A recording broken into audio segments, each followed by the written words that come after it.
Ma'am, ako po si Jordy Lubong po. I started Kuya J since 2018 pa po. Nag-start ako as stockman, ma'am, and then server, nag-cashier, nag-line cook. Nag-shift manager po ako, na-promote din po ng ARM, and then ngayon po hawak ko na si Kuya J Otis.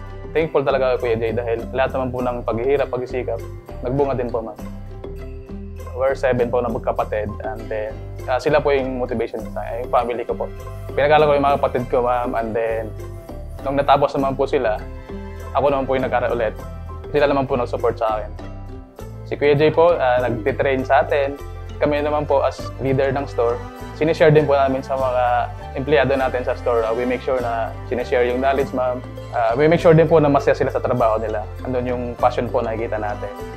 As restaurant manager po, we make sure na maayos po, na maiahain sa mga customers natin yung pagkain, magandang serbisyo po. Para kang kuya sa guest mo lahat. As kuya, unahin mo yung mga guest, alis sila sa store na masaya. Bida talaga si guest kasi sila yung priority natin.